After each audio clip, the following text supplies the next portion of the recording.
বন্ধুরা, কেমন আছেন? আশা করি সবাই ভালো আছেন। আলহামদুলিল্লাহ, আমিও আপনাদের দোয়ায় ভালো আছি। তো আমি আজকে একটি বিষয় নিয়ে আলোচনা করব। সেটা হচ্ছে, আপনারা জানেন যে সারা বাংলাদেশের উপর দিয়ে প্রচণ্ড তাপদাহ বয়ে যাচ্ছে। তো এই সময় একটা কমন সমস্যা হলো হিট স্ট্রোক। তো হিট স্ট্রোক কী, আমি সেটা আপনাদের বোঝানোর একটু চেষ্টা করব, এবং হিট স্ট্রোকের লক্ষণ কী সেটাও বোঝানোর আপনাদের চেষ্টা করব, এবং এটা হলে কি করতে হবে, কি করতে হবে না, এবং এটার প্রতিকার কী সেটা ছোট্ট একটা বিষয়, ছোট্ট একটা আলোচনার মধ্য দিয়ে আপনাদেরকে বোঝানোর চেষ্টা করব ইনশাল্লাহ। তো সবাই ভিডিওটা একটু মনোযোগ দিয়ে শুনবেন, এটা আপনাদের উপকারে আসবে। আর যদি মনে করেন যে উপকারে এসেছে, অবশ্যই শেয়ার করতে ভুলবেন না। তো হিট স্ট্রোকের লক্ষণগুলো কি সেটা আমরা আগে বুঝে নিই। আর তার আগে ছোট্ট একটা কথা বলি, হিট স্ট্রোকের ঝুঁকিতে কারা থাকে। তো সাধারণত যারা দিনমজুর, যারা মাঠে ঘাটে খেটে খায়, এরা হিট স্ট্রোকের সর্বোচ্চ ঝুঁকিতে থাকে। এবং শহরে যারা রিক্সা চালায়, বা আপনার এক কথা হয়েছে যারা আছে দিনমজুর, যারা খেটে খাওয়া মানুষ, এরা সর্বোচ্চ ঝুঁকিতে থাকে। এছাড়া দ্বিতীয় সারিতে যারা থাকে, শিশু এবং বৃদ্ধ বয়সে যারা থাকে, তাদের হিট স্ট্রোকের সম্ভাবনা সবচেয়ে বেশি থাকে। এখন হিট স্ট্রোকের লক্ষণ কি, একজন ব্যক্তি হিট স্ট্রোক হয়েছে এটা বুঝবেন কিভাবে? এটা বোঝার সহজ যে উপায়গুলো হচ্ছে, লক্ষণগুলো হচ্ছে, সেটা হচ্ছে শরীরের তাপমাত্রা 104 ডিগ্রি ফারেনহাইট বা তার চেয়ে বেশি হয়ে যাবে, এবং তার মাথা ব্যথা করবে, মাথা যন্ত্রণা করবে, মাথা ঘোরা থাকবে, এই লক্ষণগুলো থাকবে। পাশাপাশি তার বমি বমি ভাব হবে, এবং বমি হয়েই যেতে পারে, বমি হওয়া স্বাভাবিক, হতেই পারে। এবং শরীর আপনার ডিহাইড্রেশন হয়ে যাবে, প্রসাব রাস্তায় জ্বালা যন্ত্রণা করবে, প্রসাব হতে চাবে না। এছাড়া তার শরীর অবশ হয়ে যাবে, ক্লান্ত অনুভব করবে প্রচণ্ড, এবং এমনকি কিছু কিছু ক্ষেত্রে সে সেন্সলেস হয়ে যেতে পারে। তো এইগুলো যদি কারোর ভিতরে লক্ষণগুলো প্রকাশ পায়, তাহলে আপনারা ধরে নেবেন যে তার হিট স্ট্রোক হয়েছে।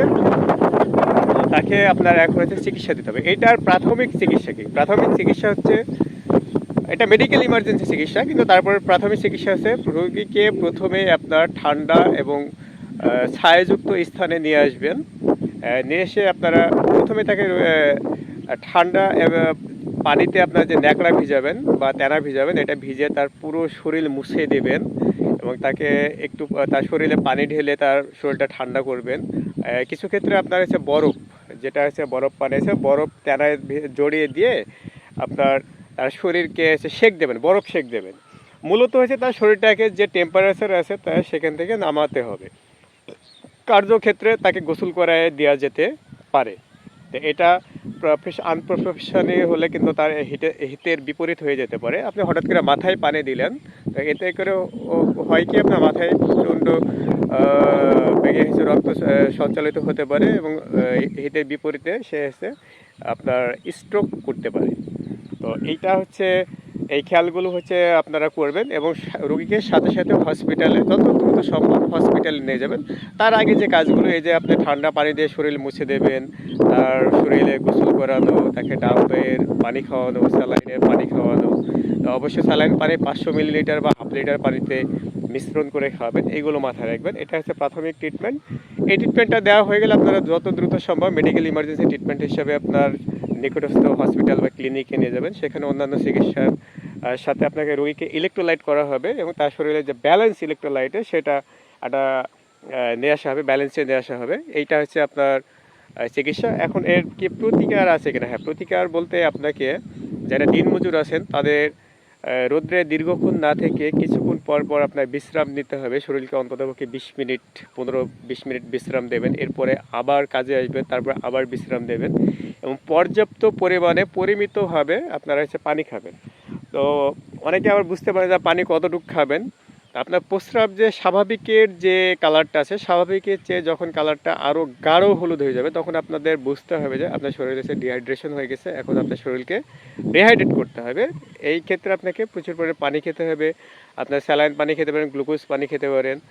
তো এটা পরিমিতভাবে খাবেন, এবং হচ্ছে সাদা পানি যতটা সম্ভব এসে খাবেন। যখন দেখবেন আপনার প্রস্রাব স্বাভাবিক হয়ে গেছে, তখন এসে পানি খাওয়াটা আপনি এসে কমিয়ে দেবেন, বা হচ্ছে স্বাভাবিক পানি খাবেন। তখন অতিরিক্ত পানি খাওয়ার কোনো প্রয়োজনীয়তা নাই। তো এইগুলো হচ্ছে আপনার হচ্ছে প্রতিকার।